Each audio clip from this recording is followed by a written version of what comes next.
السلام علیکم ورحمۃ اللہ وبرکاتہ۔ الحمد للہ رب العالمین والصلاة والسلام علی نبینا محمد وعلی آلہ واصحابہ اجمعین، اما بعد فاعوذ باللہ السمیع العلیم من الشیطان الرجیم۔ وَلِكُلِّ أُمَّةٍ جَعَلْنَا مَنسَكًا لِيَذْكُرُوا اسْمَ اللَّهِ عَلَى مَا رَزَقَهُم مِّن بَهِيمَةِ الْأَنْعَامِ فَكُلُوا مِنْهَا وَأَطْعِمُوا الْبَائِسَ الْفَقِيرَ۔ اللہ رب العزت کی حمد و ثنا اور خاتم النبیین والمرسلین پیارے نبی محمد عربی صلی اللہ علیہ وآلہ وسلم پر انگنت و بے شمار درود و سلام کے بعد، اللہ رب العالمین کا بے انتہا شکر اور اس کا بے انتہا کرم اور احسان ہے کہ اللہ تعالیٰ نے ہمیں اس مبارک جگہ میں بیٹھ کر کے اپنے دین کے تعلق سے کچھ باتیں سننے کی توفیق عطا فرمائی۔ اللہ سے دعا ہے کہ اللہ تعالیٰ ہماری اس مجلس کو قبول فرمائے اور ہمارے لیے دنیا و آخرت کی سعادت اور خوش نصیبی کا سبب بنائے، آمین۔ جیسا کہ آج اعلان کیا گیا کہ آج کا درس قربانی کے تعلق سے ہوگا، قربانی کے احکام اور اس کے مسائل۔ چونکہ ہم جن ایام سے گزر رہے ہیں، یہ دن اور ان دنوں کے اندر جو ماحول بنا ہوا ہے اس کا تعلق اس عظیم عبادت سے ہے جس کا نام قربانی ہے۔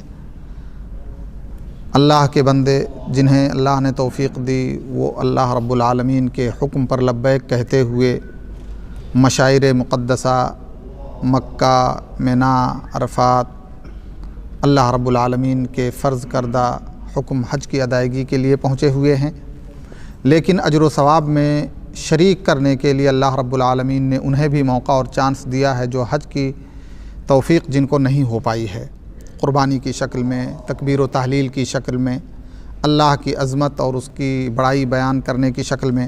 اسی لیے اللہ کے نبی صلی اللہ علیہ وسلم نے فرمایا، جیسا کہ بات آ چکی ہے، کہ عشرہ ذی الحجہ کے جو ابتدائی ایام ہیں یہ دنیا کے تمام ایاموں میں سب سے افضل ایام ہیں، سب سے افضل دن ہیں، اور ان کے اندر تکبیر و تحلیل، تسبیح، اللہ کی عظمت، تقدیس، یہ سب بیان کرنا بہت ہی زیادہ اجر و ثواب کا باعث ہے۔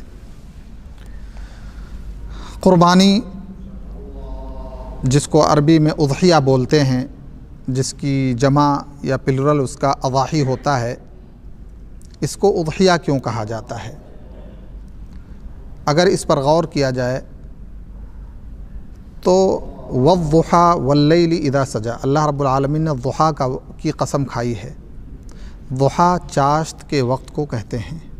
صبح میں جب سورج نکل جاتا ہے، 10 15 20 منٹ ہو جاتے ہیں، مکمل طور پہ جب سورج نکل جاتا ہے تو اس کو ضحیٰ کا وقت کہا جاتا ہے، اور اسی تعلق سے صلاۃ الضحیٰ بھی ہے جو مسنون ہے، جو ہمیں پڑھنا چاہیے۔ اسی سے اس جانور کا نام بھی رکھ دیا گیا اضحیہ، جس کو ضحیٰ کے وقت جس کے ذبح کی ابتدا ہوتی ہے، ورنہ اس کے لیے تو قربانی کے لیے 4 ایام اللہ کے نبی صلی اللہ علیہ وسلم نے مقرر کیے ہیں، عید کا دن اور اس کے بعد 3 دن جو ایام تشریق کہلاتے ہیں، اور جس کی دلیل ہے۔ لیکن ابتدا جو ہوتی ہے، فرسٹ چانس یا فرسٹ ٹائم جو ہوتا ہے اس جانور کے ذبح کرنے کا، وہ ضحیٰ کا وقت ہوتا ہے کہ عید کی نماز سے ہم فارغ ہوئے اور اس کے بعد قربانی کا جانور ذبح کرنے کی اجازت اللہ کے نبی صلی اللہ علیہ وسلم نے ہمیں دے دی۔ تو چونکہ اس کی ابتدا اس وقت سے ہوتی ہے، اس لیے اس کا نام اضحیہ رکھ دیا گیا، جس کا پلورل کہہ لیجئے یا جمع کہہ لیجئے اضاحی آتا ہے۔ اب یہ قربانی شرعی حیثیت سے اس کا کیا حکم ہے؟ فرض ہے، واجب ہے، سنت ہے، سنت مؤکدہ ہے، کیا ہے؟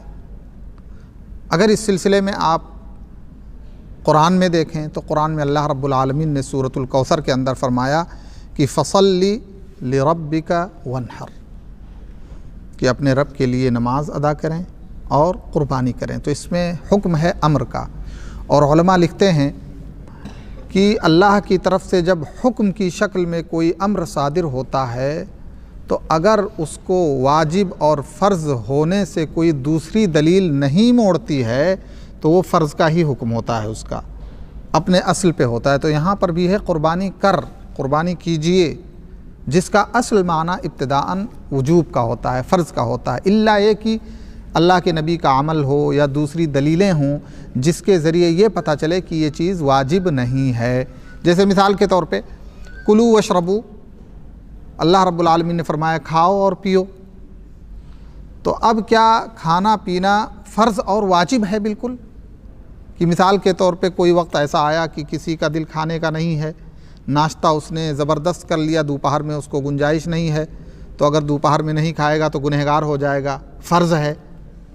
ایسا نہیں ہے، بلکہ یہ چیز مباح ہے، جبکہ یہاں پر امر صادر ہے۔ تو کھانے پینے کے تعلق سے جو احکام ہے وہ مباح ہیں، آپ کو ضرورت ہے آپ کھا لیں، نہیں ضرورت ہے نہیں کھائیں گے تو گنہگار نہیں ہوں گے۔ بہرحال تو یہ آیت حکم دے رہی ہے کہ قربانی کیجیے، اللہ کے نبی صلی اللہ علیہ وسلم کو مخاطب کیا گیا ہے۔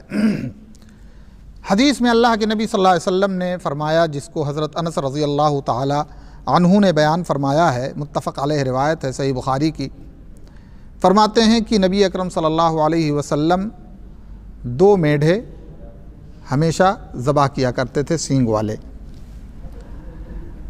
اپنے ہاتھ سے ذبح کرتے تھے اللہ کے نبی صلی اللہ علیہ وسلم، اللہ کا نام لیتے تھے، اللہ اکبر کہتے تھے، اپنے پیر کو اس کے ایک جانب رکھتے تھے تاکہ اسے تڑپھڑانے سے روکا جا سکے۔ تو اس سے بھی پتہ چلتا ہے کہ اللہ کے نبی صلی اللہ علیہ وسلم کا کیا عمل رہا ہے، قربانی کیا کرتے تھے۔ لیکن شرط یہ ہے، سوال یہ ہے کہ کس کے اوپر قربانی لاگو ہوتی ہے، کس کے اوپر یہ حکم نافذ ہوتا ہے کہ قربانی کرنا چاہیے، اس کی کیا شرطیں ہیں؟ تو پہلی شرط یہ ہے کہ انسان کو مسلمان ہونا چاہیے۔ اور دیکھیں، ہر چیز سے پہلے کوئی بھی عبادت ہو، چاہے نماز ہو، روزہ ہو، حج ہو، زکوٰۃ ہو یا قربانی ہو، کوئی بھی عبادت ہو، اس کے لیے انسان کے دل کے اندر اخلاص ہونا چاہیے، خالص اللہ کے لیے پیش کی جائے۔ اسی لیے اللہ رب العالمین نے قربانی کے ذکر سے فرمایا کہ لن ینال اللہ لحومها ولا دماؤها ولکن ینالہ التقوی منکم، کہ اللہ رب العالمین تک نہ تو اس قربانی کا گوشت پہنچتا ہے، نہ اس قربانی کا خون پہنچتا ہے۔ پہنچتی کون سی چیز ہے؟ وَلَكِنْ يَنَالُهُ التَّقْوَى مِنْكُمْ، پہنچتی ہے جو چیز وہ بندے کا تقوی ہے، اس کا اخلاص ہے، اس کا جذبہ قربانی ہے جو اللہ تک پہنچتا ہے۔ ورنہ قربانی کرتے ہیں، اس کا گوشت ہم خود کھا لیتے ہیں۔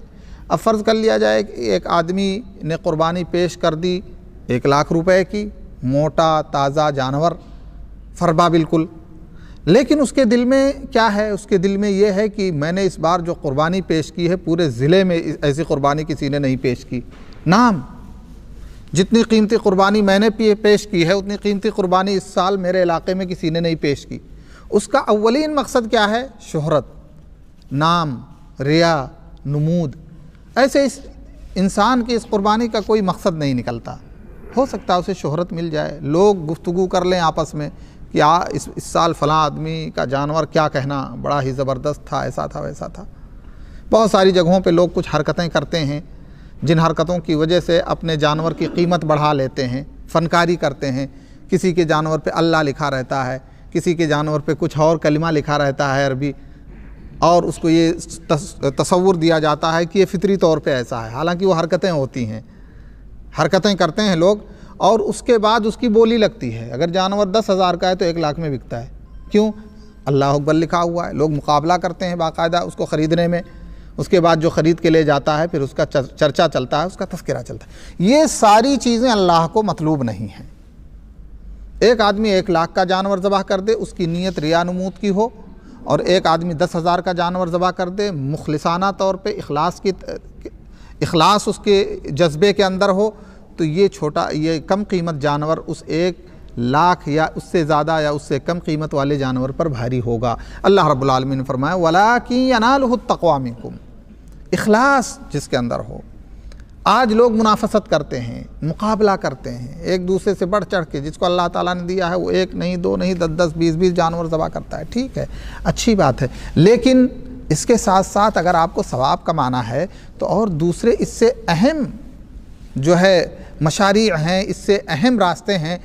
بہت سارے گھروں میں کھانا نہیں پکتا، بہت سارے گھروں میں عید بقرعید کے موقع پر بچے ہیں، غریب ہیں، یتیم ہیں، بیوہ ہیں، ان کے گھروں میں عید کے لیے کپڑا نہیں ہے. آپ اگر 10 جانور 20 جانور ذبح کر دیتے ہیں اور پڑوسی کے بچوں کو کپڑا نہیں مل پاتا ہے، اگر وہی پیسہ ان بچوں کو دے دیں اور اس سے ان کا کپڑا سلا دیں تو اس میں زیادہ اجر آپ کو مل جائے. اس لیے کہ کبھی کبھی اجر جو ہے ضرورت، انتہائی اہم ضرورت کے تحت بڑھ جاتا ہے کہ انسان جو ہے اپنے اس پیسے کو اس مشروع اور اس کام میں خرچ کرتا ہے جو بہت ہی اہم تھا. تو اس لیے جو ہے اللہ رب العالمین نے شریعت اسلامیہ کے اندر تنویع پیدا کی ہے، نیکیوں کے کمانے کے راستے مختلف رکھے ہیں تاکہ آدمی ایک ہی راستہ پکڑے ہوئے دوسرے راستے کو نہ بند کر دے. بہرحال تو اخلاص ہونا چاہیے اور اللہ کو راضی کرنے کا جذبہ ہونا چاہیے، انکساری اور تواضع ہونی چاہیے، کبر اور غرور اور فخر نہیں ہونا چاہیے. یہ تمام چیزیں اللہ رب العالمین کو پسند نہیں ہیں. المہم تو کہنے کا مطلب ہے کہ جو انسان قربانی کرے اس کے اندر کیا کیا شرطیں ہونی چاہیے جو قربانی کرے. تو سب سے پہلی شرط، اور وہ ہر عبادت کے اندر ہے، قربانی کے اندر بھی ہے وہ شرط، اور قربانی کے علاوہ جو بھی کار خیر یا نیکی کا کام بندہ کرتا ہے اس کے اندر وہ شرط بنیادی طور پہ پائی جانی چاہیے. وہ شرط ہے بندے کا مسلمان ہونا. کوئی غیر مسلم اگر قربانی دیتا ہے تو اس کی قربانی آخرت کے لیے ذخیرہ نہیں بن سکتی ہے، بلکہ غیر مسلم عام طور پہ جو قربانی دیتا ہے وہ غیر اللہ کے لیے پیش کرتا ہے اور شرک اور کفر کے ساتھ میں وہ قربانی ملی ہوئی ہوتی ہے. تو مسلمان ہونا شرط ہے. اچھا، دوسری شرط یہ ہے کہ بالغ و عاقل انسان ہو، اس لیے کہ کوئی بھی عبادت انسان جب تک بالغ نہیں ہوتا ہے وہ اس کے اوپر لاگو نہیں ہوتی ہے، اس کا وہ مکلف نہیں ہوتا ہے. جب تک انسان بالغ نہیں ہوتا ہے، بچہ یا بچی اس کی جو بھی عبادت کرے گی، جو بھی نیک کام کرے گی، اس کا اجر جو ہے والدین کی طرف تحویل ہو جاتا ہے، ٹرانسفر ہو جاتا ہے، ماں باپ کو اس کا اجر ملے گا. اس لیے ماں باپ کو چاہیے کہ بچپن ہی سے بچوں کو نیک اور صالح تربیت دیں، اچھے کاموں کی ٹریننگ دیں انہیں، تاکہ ان کے اس عمل کا اجر ان کو ملتا رہے. اور اس کی دلیل ہے، ایک مرتبہ حج کے موقع پر ایک عورت نے اللہ کے نبی صلی اللہ علیہ وسلم کے سامنے بچے کو اونچا کرتے ہوئے کہا، اللہ کے نبی صلی اللہ علیہ وسلم کیا اس کا بھی حج ہے؟ تو اللہ کے نبی صلی اللہ علیہ وسلم نے فرمایا، نعم ولکی اجرہ، اس بچے کا بھی اگر حج کراؤ گی، نیت ساری اس کے والدین کریں گے، لیکن حج اس کا یا عمرہ اس کا ہوگا. اللہ کے نبی صلی اللہ علیہ وسلم نے فرمایا، ہاں اس کا حج ہے لیکن اجر اس کا تمہارے لیے ہے، تم کو ملے گا. تو جب تک انسان بالغ نہیں ہوتا ہے اس کے اکاؤنٹ کے اندر نیکیوں کا جو اجر ہوتا ہے وہ نہیں جاتا، بلکہ ماں باپ کے اکاؤنٹ میں جمع ہوتا ہے. لیکن جیسے ہی بالغ ہو جاتا ہے، اب اگر فرائض میں وہ کمی کرتا ہے تو پھر اپنی گرفت اور اپنی پکڑ کا کام وہ کر رہا ہے، اور اس سے سوال اور اس سے پوچھ تاچھ اللہ رب العالمین کے ہاں ہوگی. اس لیے بالغ ہونا یہ اساسی اور بنیادی شرط ہے. جو بالغ نہیں ہے اللہ رب العالمین اس کو شرعی احکام کا مکلف نہیں بناتا ہے. اسی طرح سے استطاعت، طاقت، یہ بھی شرط ہے. اللہ رب العالمین فرماتا ہے کہ لا یکلف اللہ نفسا الا وسعہا. اللہ رب العالمین کسی بھی بندے کو یا کسی بھی نفس کو اس کی طاقت سے باہر اسے حکم نہیں دیتا ہے.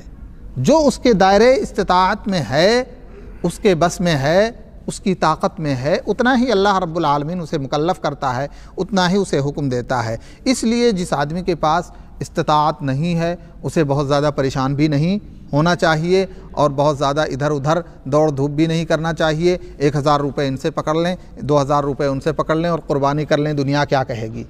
دنیا کے کہنے کی ہمیں نہیں کی فکر ہونی چاہیے. ہمیں یہ فکر ہونی چاہیے کہ اللہ رب العالمین نے جب ہمیں استطاعت نہیں دی ہے، ہمارے پاس قربانی کے پیسے نہیں ہیں، تو پھر ہم کہاں سے قربانی کر سکتے ہیں؟ اللہ تعالیٰ اس کو مکلف نہیں کرتا ہے. یہ 3 شرطیں ہیں جو کسی بھی انسان کے اندر ہوں، اور اس کے اندر مطلب یہ ہے کہ اللہ رب العالمین نے اسباب اور جو ہے مواقع فراہم کیے ہوں تو اسے قربانی پیش کرنی چاہیے۔ اب سوال یہ ہے کہ قربانی کے لیے کون کون سے جانور ہیں، قربانی کے لیے کون کون سے جانور ہیں؟ تو اس سلسلے میں اللہ رب العالمین نے جو قرآن میں فرمایا کہ وَلِكُلِّ أُمَّةٍ جَعَلْنَا مَنْسَكًا لِيَذْكُرُوا اسْمَ اللَّهِ عَلَىٰ مَا رَزَقَهُم مِّن بَهِيمَةِ الْأَنْعَامِ، اللہ رب العالمین نے فرمایا قربانی بہیمۃ الانعام کی قبول کی جائے گی اللہ کے یہاں۔ اب بہیمۃ الانعام کیا ہیں؟ اگر مفسرین اور علماء اور صحابہ کرام کے مفہوم کو اکٹھا کیا جائے تو اس سے بہیمۃ الانعام سے مراد جو ہیں وہ اونٹ ہیں یا گائے اور یا پھر بکری اور بکرے اور ان اقسام کی جو بھی چیزیں ہیں، ان کی قربانی صالح ہے، لیکن ان کے ساتھ ان کے اندر بھی شروط ہیں کہ کس شرط کی بنیاد پہ ان کی قربانی قبول کی جائے گی۔ اب رہا مسئلہ یہ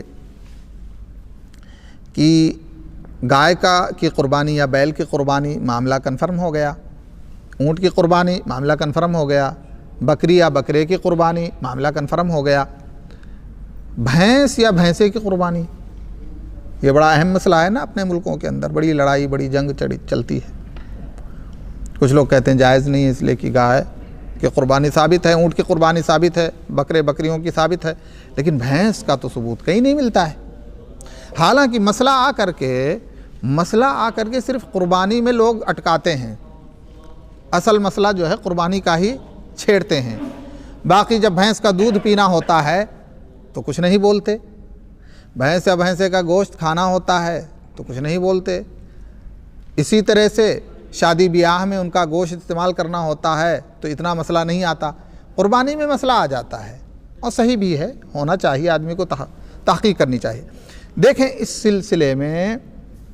سلسلے میں جو ہے نا قربانی کے تعلق سے اگر گائے اور بھینسے کو اکٹھا کیا جائے اور رنگ جو ہے بھینس یا بھینسے کا الگ کر دیا جائے، رنگ الگ کر دیا جائے، باقی چیزوں میں اگر مقابلہ کیا جائے تو سیم ہیں کہ نہیں؟ گائے اور بھینسے رنگ کے علاوہ تمام چیزوں میں مشابہت رکھتے ہیں، دودھ میں اور شکل میں اور ساری چیزوں میں تقریباً 90% مشابہت ہے گائے جیسی، صرف رنگ کا مسئلہ پڑتا ہے کہ وہ کالی ہے اور گائے کبھی سفید کبھی مکس اس کلر کی ہوتی ہے۔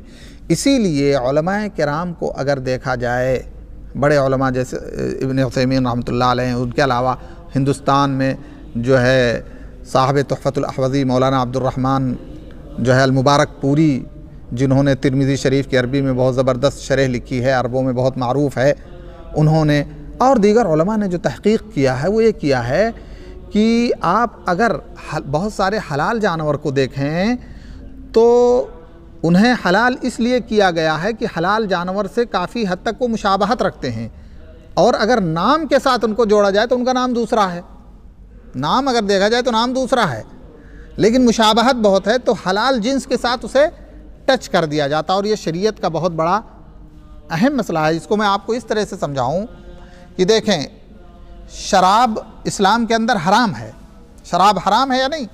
انما الخمر والمیسر والانصاب والازلام رجس من عمل الشیطان فاجتنبوہ، شراب حرام ہے، لیکن اگر کوئی انسان شراب جیسی ملتی جلتی دوسرے نام کی چیز لائے تو وہ حلال ہوگی؟ جیسے شراب کیوں حرام ہے؟ شراب اس لیے حرام ہے کہ اس کو اللہ تعالیٰ نے رجس کہا، اور رجس اس لیے کہا کہ شراب ام الخبائث ہے۔ ام الخبائث کا مطلب یہ ہوتا ہے کہ تمام برائیوں کی جڑ ہے۔ کیوں؟ اس لیے کہ اس کا حملہ سب سے پہلے کس بات پر ہوتا ہے؟ عقل پہ ہوتا ہے، انسان کی عقل تلف ہو جاتی ہے۔ اور آپ دیکھتے ہوں گے ہمارے ملکوں کے اندر جن گھرانوں کے اندر، جن فیملیوں کے اندر شرابی ہیں، کتنے مشاکل، گالیاں گلوچ، قتل تک کی نوبت آ جاتی ہے۔ وجہ کیا ہے؟ یہی شراب۔ اور اس کے اندر مین چیز جو ہے کیا ہے؟ نشہ۔ اسی نشے کی وجہ سے سارا معاملہ ہوتا ہے۔ تو اب اہل علم نے لکھا کہ کوئی بھی چیز جو شراب کا مقابلہ کرتی ہو نشے کے اندر، اس کو چاہیں آپ پاک سے پاک چیز کا نام لا کے رکھ دیں، تو وہ پاک نہیں ہو سکتی، خبیث ہے۔ اس لیے کہ اصل مسئلہ ہے صفت کا، نام کوئی بھی رکھیں۔ اس لیے علماء یہ کہتے ہیں کہ شریعت جب کسی مسئلے میں بات کرتی ہے تو حقائق کی بات کرتی ہے، نام کے اختلاف کی بات نہیں کرتی ہے۔ کیوں؟ اس لیے کہ نام مشترک ہو سکتا ہے اور نام الگ الگ بھی ہو سکتا ہے، لیکن اگر صفت ملتی جلتی ہے تو ہم اسے کیا نام دیں گے؟ ایک ہی نام دیں گے۔ جیسے مثال کے طور پہ ایک آدمی فطری طور پر پاگل ہے، کوئی کچھ اس نے کھایا پیا نہیں ہے، فطرتاً اللہ تعالیٰ نے اپنی حکمت اور مصلحت کے تحت کسی انسان کو پاگل بنا دیا ہے۔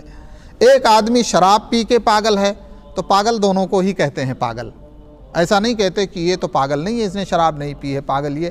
المہم کہنے کا مطلب یہ ہے کہ بھینس جو ہے یا بھینسا، اس کی اکثر صفتیں گائے سے اور بیل سے ملتی ہیں۔ اس لیے علماء نے جو صحیح مسئلہ تحریر کیا ہے وہ تحریر کیا ہے کہ اس کا حکم وہی ہوگا جو گائے یا بھینس کا ہوگا، اور ایسی صورت میں اس کی قربانی جائز ہوگی۔ اچھا، اونٹ، گائے اور بکرے بکریاں یا بکرے بکریوں کے جنس سے جو بھی اس لیے کہ آپ دیکھیں عربوں میں تو مختلف نام ہیں، پتہ نہیں کتنے کتنے نام کے بکرے بکریاں ہیں، اپنے یہاں بھی مختلف نام ہوتے ہیں، تو ان سے ہمیں مطلب نہیں ہے، جو اس جنس میں شامل ہوتی ہیں اس جنس سے جو ہے ہمیں قربانی کرنی چاہیے۔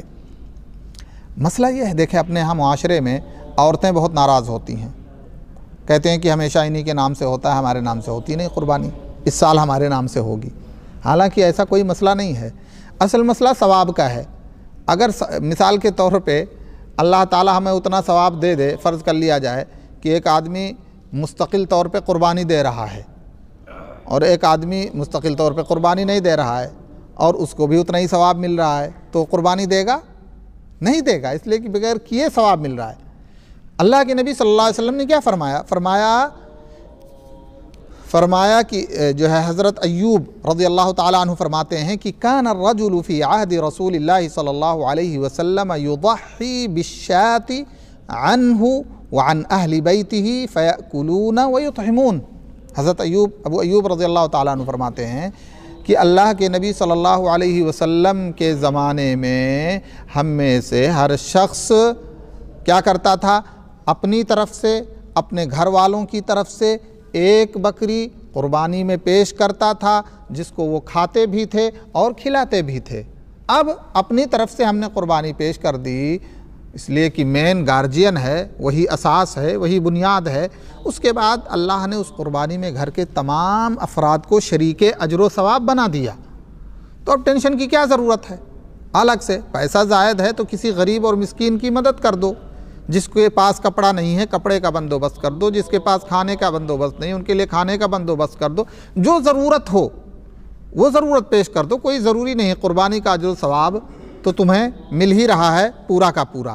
تو اس لیے جو ہے یہ مسئلہ بہت زیادہ وہ نہیں۔ بہت سارے لوگ ابھی گزشتہ رات کچھ لوگ گفتگو کر رہے تھے کہ کیا حرج ہے، ہم کو اللہ تعالیٰ نے استطاعت دی ہے تو ہم دو چار کریں گے۔ ہم نے کہا بھئی حرج کی کوئی بات نہیں ہے، لیکن آپ صحابہ کرام سے بڑھ کے تو نہیں ہیں۔ صحابہ کرام تو کاروبار کرتے تھے نا بکرے بکریوں کا، کسی کے پاس 50 ہیں، کسی کے پاس 100 ہیں، اس وقت تو یہی کاروبار ہوتا تھا۔ تو ایسی بات ہوتی تو وہ کہتے ہمارے پاس تو 100 کا جو ہے ریوڑ ہے، تو ہم گھر کے تمام افراد کی طرف سے ایک ایک کر دیں گے، لیکن وہ ایک ہی کرتے تھے، سنت کا طریقہ ایک ہی تھا، اور وہ ہم سے زیادہ ثواب کے امیدوار، ہم سے زیادہ کار خیر میں حصہ لینے والے، تو سنت کا طریقہ یہی ہے۔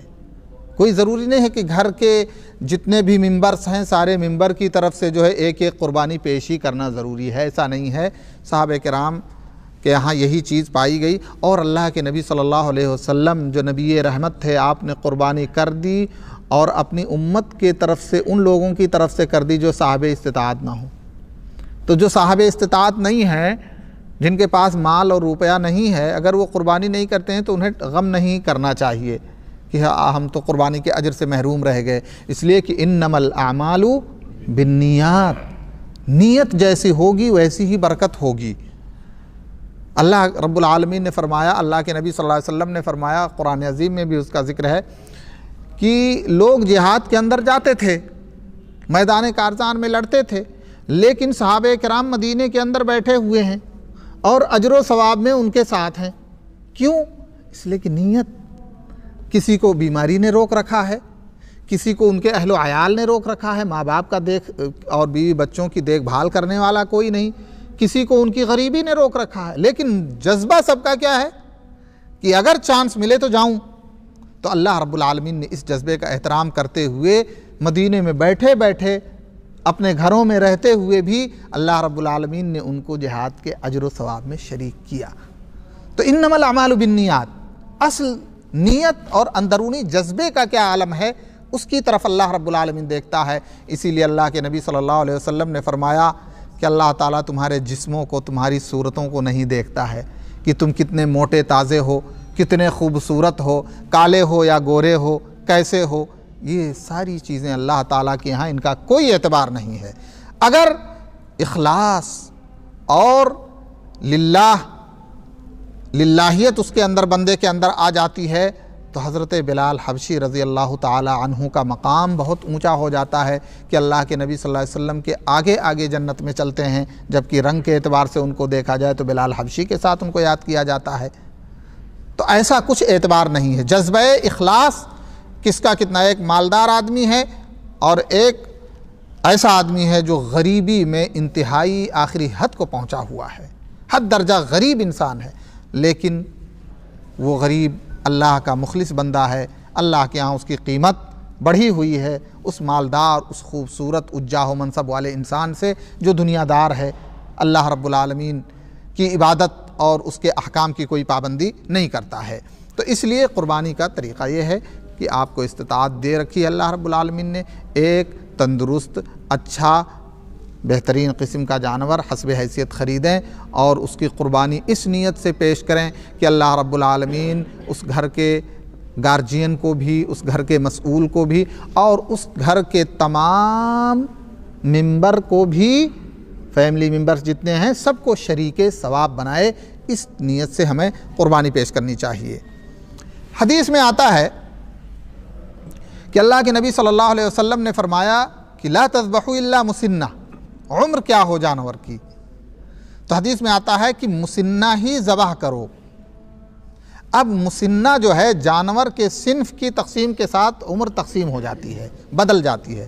جیسے اگر اونٹ کا معاملہ ہے تو مسنہ اس اونٹ کو کہتے ہیں جس کے 5 سال مکمل ہو گئے ہوں۔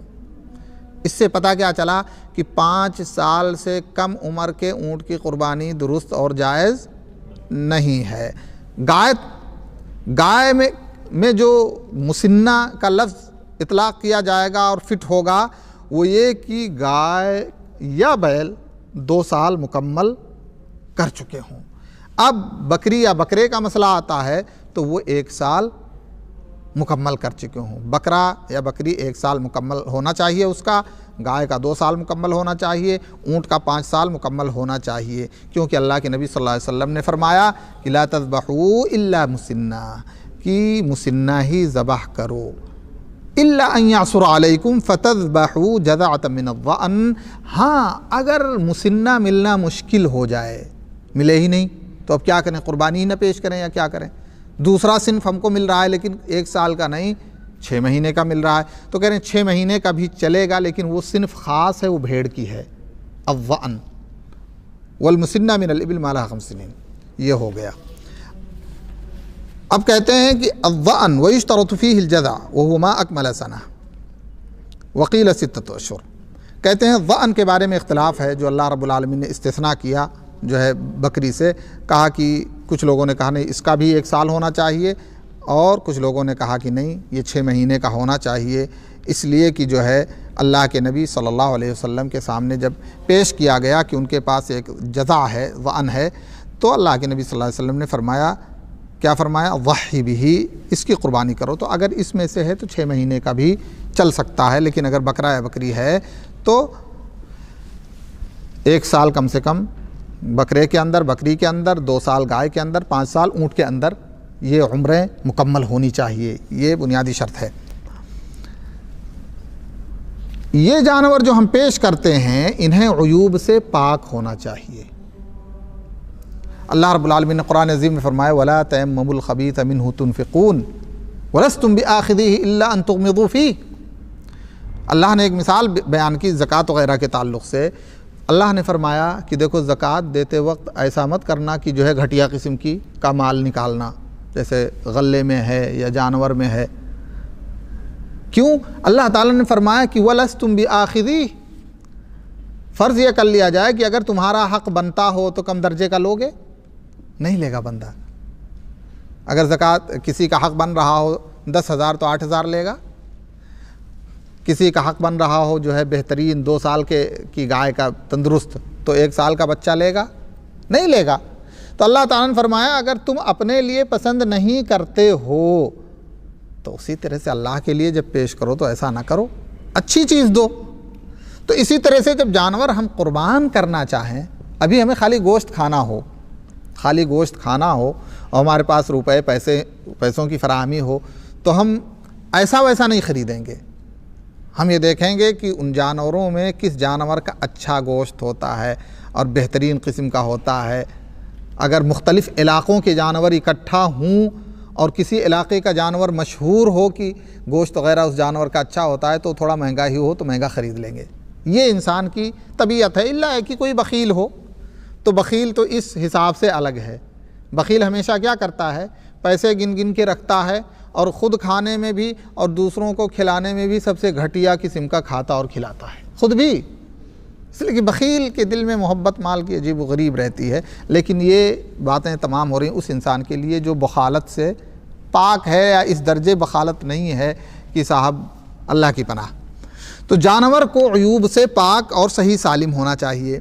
اللہ کے نبی صلی اللہ علیہ وآلہ وسلم سے براء ابن عازب کی حدیث میں مروی ہے، فرماتے ہیں کہ 4 لا تجزئ فی الاضاحی، 4 قسم کے عیوب جس جانور کے اندر پائے جائیں ان جانوروں کی قربانی جائز نہیں ہوگی۔ کیا؟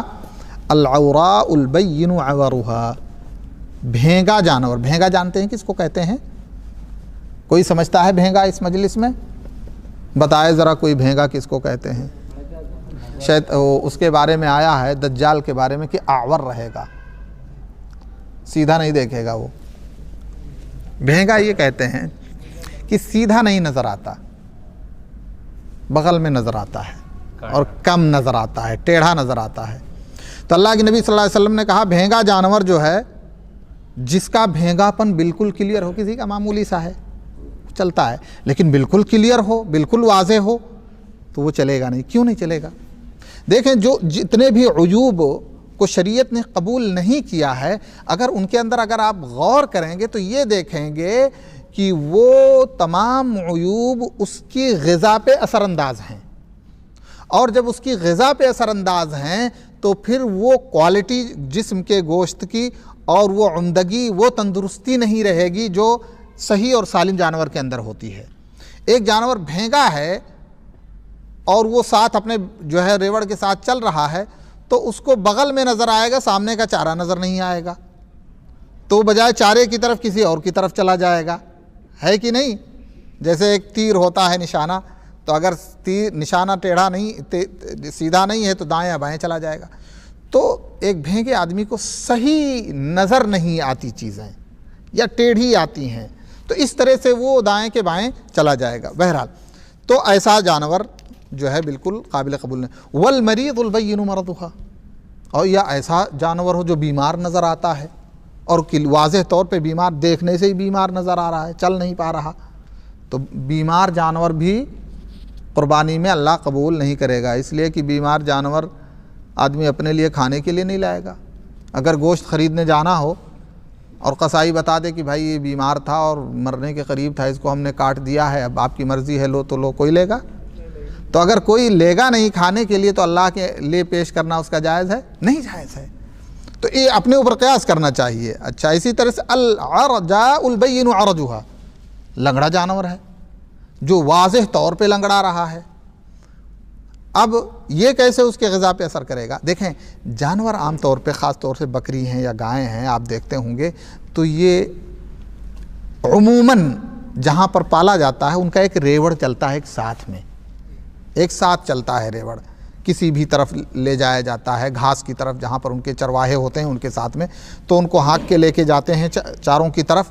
تو جو لنگڑا جانور ہوتا ہے پیچھے ہی رہتا ہے، جب تک سارے جانور پہنچ کے اس کو چر چک کے ختم کر لیتے ہیں بعد میں وہ پہنچتا ہے، تو اس کو کیا ملے گا؟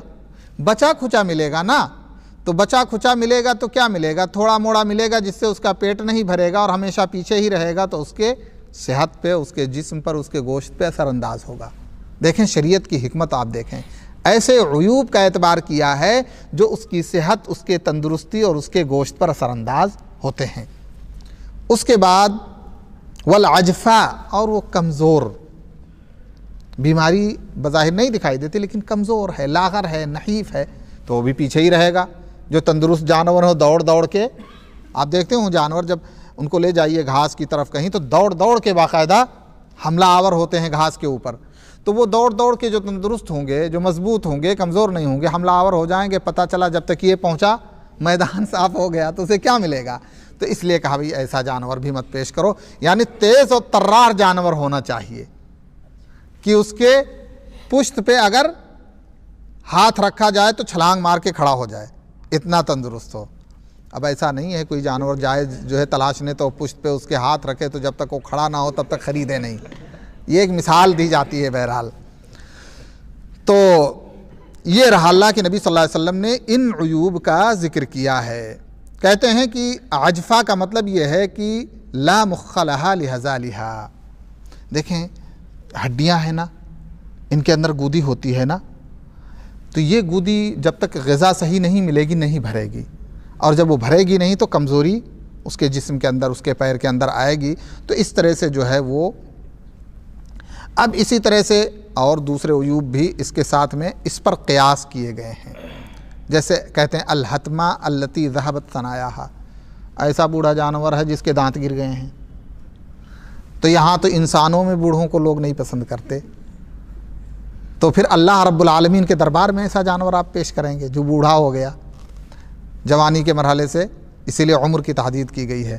والعضبہ التی ذہب اکثر اذنہا، اور عضبہ کہتے ہیں جس کا اکثر کان جو ہے ختم ہو چکا ہو، کان ہی ختم ہو چکا ہو، دیکھنے سے ہی اچھا، تو منظر بھی اچھا ہونا چاہیے، سیرت بھی اور صورت بھی ہونی چاہیے، جس کو دیکھ کے اپنا دل خوش ہو جائے اور اس جذبے کے ساتھ اللہ کے دربار میں پیش کیا جائے اور اس کے ساتھ اخلاص بھی ہو، تو وہ جانور اللہ رب العالمین کے ہاں قبول ہو جائے گا، گوشت ہم کھائیں گے اور اجر و ثواب بھی ملے گا ماشاءاللہ۔ تو یہ ہیں شروط جانور کے کہ جن کے اندر یہ عیوب نہ ہوں، باقی چھوٹے موٹے اس طرح سے کہیں چوٹ لگ گئی، مثال کے طور پہ ٹمپریری طور پہ قربانی کے لیے لے کر کے آیا آپ جانور، کہیں قربانی کے ایک دو دن پہلے چوٹ لگ گئی جس کی وجہ سے، تو یہ عیوب اساسی و بنیادی عیوب نہیں ہیں۔ جو اساساً بنیادی عیوب جو اس کے ساتھ چمٹے ہوئے ہیں، لگے ہوئے ہیں، ان عیوب کا اعتبار کیا گیا ہے۔ تو اللہ رب العالمین سے ہمیں اخلاص کے ساتھ اس بات کی دعا کرنی چاہیے کہ اللہ تعالی ہمارے دل کے اندر وہ جذبہ پیدا کرے کہ جس جذبے کے تحت ہم اچھے سے اچھا جانور قبول کر سکیں۔ اب قربانی کے ذبح کرنے کا وقت تو آپ سب جانتے ہوں گے کہ کب ہے؟ عید کی نماز پڑھنے سے پہلے آپ قربانی کا جانور ذبح کر کے جائیں تاکہ عید کی نماز پڑھنے کے بعد تیار شدہ کھانا پائیں، ہے کہ نہیں؟ تب عید کی نماز کے بعد تو آئیں گے، ذبح کریں گے، پھر پکے گا، پھر بیٹھے رہیں گے، پھر انتظار کریں گے، پھر بھوکے بھی رہیں گے، خوشبو بھی آئے گی، تو تکلیف نہیں ہے اس میں؟ جی اجر ہے جی۔ اللہ کے نبی صلی اللہ علیہ وسلم نے یہ خاص طور سے تنبیہ کی ہے کہ نماز سے پہلے کا جانور قربانی نہیں ہوگا۔ کیا ہوگا وہ؟ جی وہ گوشت ہوگا صرف، جیسے عام جانور ذبح کیے جاتے ہیں، کیونکہ اللہ کے نبی صلی اللہ علیہ وسلم نے فرمایا، براء ابن عازب رضی اللہ تعالیٰ عنہ فرماتے ہیں، کہتے ہیں اللہ کے نبی صلی اللہ علیہ وسلم نے فرمایا من صلی صلاتنا، جس نے ہماری نماز کی طرح نماز پڑھی، ونسک نسکنا، اور جیسے ہم قربانی کرتے ہیں ویسے ہی قربانی کی، فقد اصاب النسک، تو صحیح سنت کے مطابق قربانی کی اس نے۔ ومن ذبح قبل ان یصلی فلیعد مکانہا اخری، اور جس نے نماز پڑھنے سے پہلے ذبح کر لیا تو وہ قبول نہیں ہوگی، دوسرا پیش کرنا پڑے گا، دوسرا ذبح کرنا پڑے گا۔ تو جرمانہ پڑ گیا کہ نہیں پڑ گیا؟ جلدی بازی میں جرمانہ پڑ گیا۔ اچھا آپ کہتے ہیں وَيَسْتَمِرُّ وَقْتَهَا إِلَى غُرُوبِ آخر ایام التشریق، قربانی کا وقت جو ہے ایام تشریق کے آخری مرحلے تک، آخری وقت تک یہ کنٹینیو رہتا ہے۔ جبیر ابن مطعم کی حدیث کے مطابق کہتے ہیں اللہ کے نبی صلی اللہ علیہ وسلم نے فرمایا کل ایام التشریق ذبح۔ اس دلیل کو یاد رکھیے، اس لیے کہ اپنے یہاں 3 ہی دن دیتے ہیں، ایک عید کا دن، اس کے بعد 2 دن، تیسرا دن جو ہے وہ نہیں دیتے۔ ایام تشریق کس کو کہتے ہیں؟ ایام تشریق ان ایام کو کہتے ہیں جن ایام میں، ہاں جی بتائیے، تیسرا دن عصر نماز کے پہلے کرنا پڑتا ہے، مغرب سے پہلے پہلے، مغرب کی نماز سورج ڈوبنے سے پہلے پہلے، مطلب مغرب کے بعد اور نہیں ہوگا۔ ایام تشریق کس کو کہتے ہیں؟ ایام تشریق ان دنوں کو کہتے ہیں جن دنوں میں حاجی کو مینا میں ٹھہرنے کی اجازت ہے۔ تو آخری دن کون سا ہے جس دن تک حاجی مینا میں ٹھہر سکتا ہے؟ بتائیے۔ عید کے بعد، عید کے بعد دیکھیں ایام تشریق 11، 12، 13 یہ ایام تشریق ہیں۔ اللہ رب العالمین نے فرمایا کہ فمن تعجل فی یومین فلا اثم علیہ ومن تأخر فلا اثم علیہ لمن اتقى۔ تعجل، حاجی جو تعجل کرتے ہیں مینا میں ٹھہرنے کے تعلق سے، اس لیے کہ مبیت مینا واجبات حج میں سے ہے۔ مبیت مینا کیا ہے؟ واجبات حج میں سے ہے۔ مینا کی عید کے بعد جو راتیں ہیں 2 راتیں آپ کو ٹھہرنی چاہیے مینا کے اندر۔ اگر نہیں ٹھہریں گے تو آپ کو کیا دینا پڑے گا؟ اس کے بدلے میں دم دینا پڑے گا، جانور ذبح کرنا پڑے گا، فقراء مکہ میں تقسیم کرنا پڑے گا۔ تو اللہ نے فرمایا فمن تعجل فی یومین، کہ جو 2 دنوں کے اندر چلا جائے تو کوئی حرج کی بات نہیں، یعنی 11 اور 12 ٹھہر کے۔ رات پہلے آتی ہے نا کہ دن پہلے آتا ہے؟ رات پہلے آتی ہے۔ تو 12 تاریخ کو 12 ذی الحجہ کو اگر آپ چلے آئیں مینا چھوڑ کے تو کوئی حرج کی بات نہیں۔ اس سے پتہ یہ چلا کہ 2 راتیں ٹھہرنا ضروری ہیں، اور تیسری رات ٹھہرنا اگر مغرب کا سورج نہیں ڈوبا ہے تو مستحب ہے۔ یعنی 12 کو اگر آپ کو نکلنا ہے تو سورج ڈوبنے سے پہلے پہلے مینا کا میدان آپ کو ترک کر دینا چاہیے، چھوڑ دینا چاہیے۔ لیکن اگر آپ نکلے اور آپ کی مکمل نیت ہے مینا سے نکلنا اور بھیڑ بھاڑ میں پھنسے رہ گئے تب اور سورج ڈوب گیا تو عبد القادر صاحب کیا ہوگا؟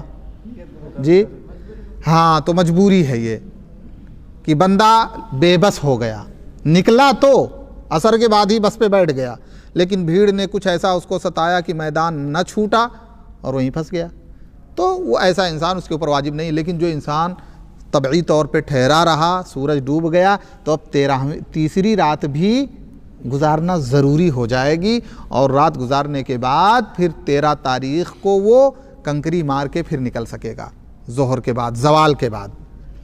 تو ایام تشریق انہی کو کہا جاتا ہے، 11، 12 اور 13۔ عید کا دن لے لیں، اس کے بعد عید کا دن ایک ہو گیا، پھر 11، 12، 13 3 دن ہو گئے، کتنے ہوئے؟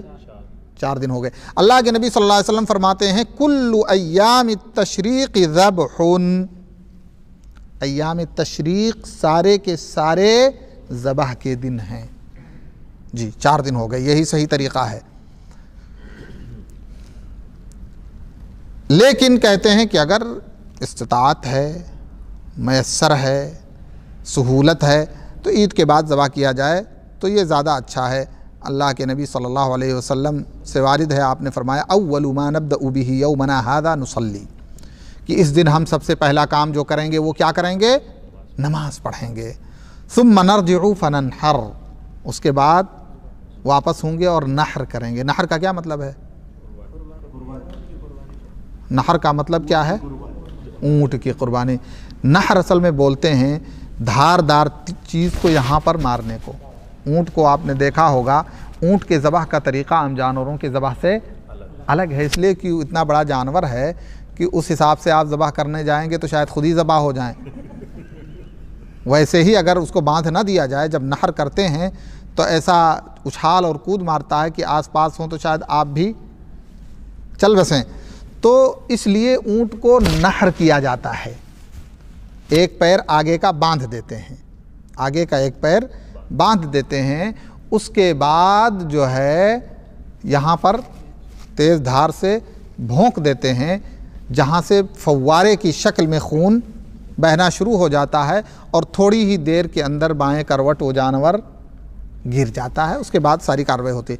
تو یہ نحر، اس لیے کہ اکثر صحابہ کیا کرتے تھے، قربانی اونٹ کا پیش کرتے تھے، تو اللہ کے نبی صلی اللہ علیہ وسلم فرماتے فننحر، نماز، اس کے بعد گھر واپسی، اس کے بعد نحر۔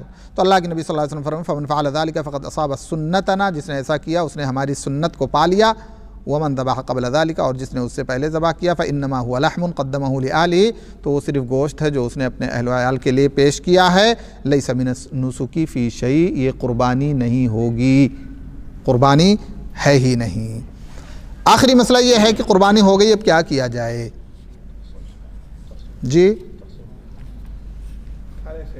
جی پہلے کھانا چاہیے نا، خود اپنا جانور ہے۔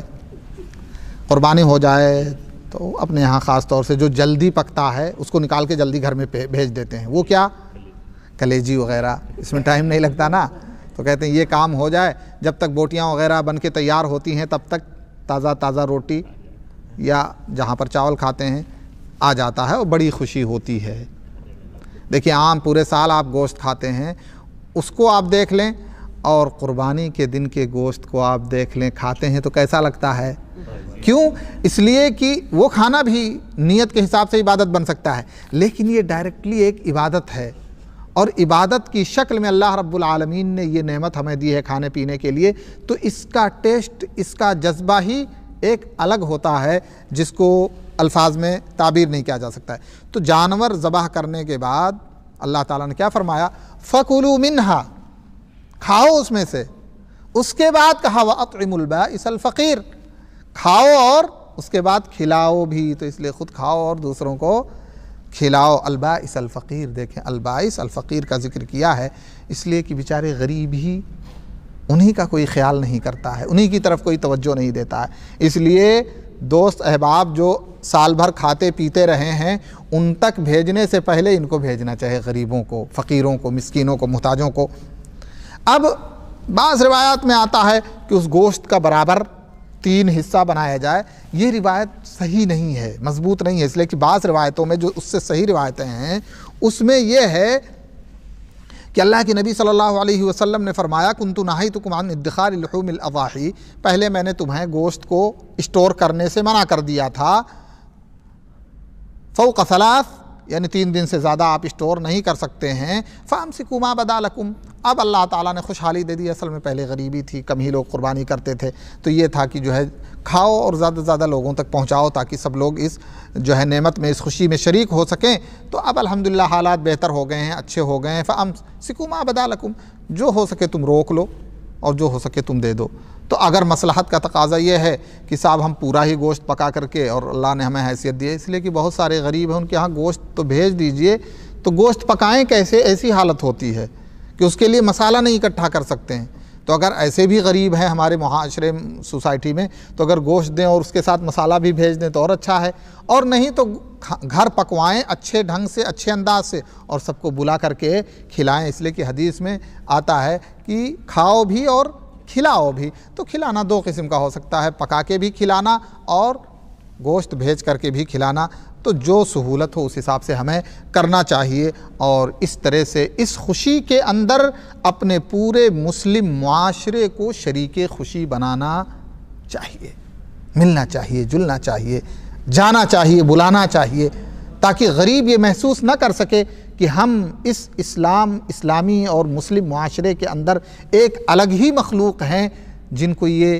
اجازت نہیں ہے کہ اس خوشی میں بھی ہم ایک دوسرے کے ساتھ مل کر کے، ایک دوسرے کے ساتھ بیٹھ کر کے ان کی خوشیوں میں حصہ بٹا سکیں اور ان کے ساتھ اٹھ بیٹھ سکیں، یہ نہیں ہونا چاہیے۔ ہمارے معاشرے میں یہ بہت بڑی کمی ہے، کہ یہاں تک کمی ہے، میں نے محسوس کیا ہے کہ ایک ہی خاندان کے لوگ ہیں، اگر اس خاندان کا کوئی فرد غریب ہے تو اگر اس کسی مجلس میں بیٹھے ہوئے ہیں تو تعارف کرتے ہوئے رشتے کا تعلق تک لوگ نہیں بتانا چاہتے ہیں، اور اس بنیاد پہ کہ انسان غریب ہے، حالانکہ ہونا چاہیے اس کے برعکس، غریب ہے اسے بتانا چاہیے کہ یہ فلاں ہے میرا اور اس کا رشتہ یہ ہے. خاص طور سے اگر کوئی صاحب منصب ہو یا کوئی امیر آدمی ہو تو اس رشتے کو اجاگر کرنا چاہیے. اس کا فائدہ جانتے ہیں کیا ہے؟ اس کا فائدہ یہ ہے کہ محفلوں میں جب یہ پتہ چلے گا لوگوں کو کہ فلاں آدمی غریب ہے, اس کے پاس گھر نہیں رہنے کے لیے, کھانا نہیں جو ہے کھانے کے لیے, پینے کے لیے, جب لوگوں کو یہ پتہ ہوگا کہ اس کا رشتہ فلاں امیر آدمی سے ہے, اس کا رشتہ فلاں صاحب منصب آدمی سے ہے, تو لوگ اگر ان کے ذہن و دماغ میں اس کو تکلیف دینے, اذیت دینے کا فکرہ پیدا ہوگا تو وہ ڈرے گا. وہ یہ سوچے گا کہ فلاں آدمی اس کا رشتہ دار ہے, فلاں منصب اور فلاں پوسٹ والا آدمی اس کا رشتہ ملتا ہے اس سے, تو اس طرح سے اس کی غریب کی ایک حمایت ہو جائے گی اور اس معاشرے میں اس کی تھوڑی سی عزت ہو جائے گی. اس چیز کی ہمیں بہت فکر کرنی چاہیے. اللہ رب العالمین سے دعا ہے کہ اللہ تعالی ہم تمام لوگوں کو ایک بھائی کی طرح مل جل کر کے رہنے کی توفیق عطا فرمائے. امیری کا, غریبی کا, اونچ کا, نیچ کا, اس طرح کا فرق جو ہے, اس فرق کو ختم کر کے ہمیں آپس میں ایک ہی لڑی کے اندر جڑ کر کے رہنا چاہیے تھا, اور رہنے کی ہمیں توفیق بھی اللہ رب العالمین عطا فرمائے. اس لیے کہ یہی اسلام کا پیغام ہے, یہی اسلام کی دعوت ہے, اور یہی اسلامی اخوت اور بھائی چارگی کا تقاضا ہے. اللہ تعالی ہمیں مخلص مومن اور سچا مومن بنائے, اور تمام قسم کی قربانیاں, چاہے مالی قربانی ہو, چاہے جانی قربانی ہو, چاہے جاہ و منصب کی قربانی ہو, تمام قربانیاں ہمیں اسلام کے لیے پیش کرنے کی توفیق عطا فرمائے. آمین. وآخر دعوانا الحمدللہ رب العالمین, وصلی اللہ علی نبینا محمد وعلی آلہ وصحبہ اجمعین.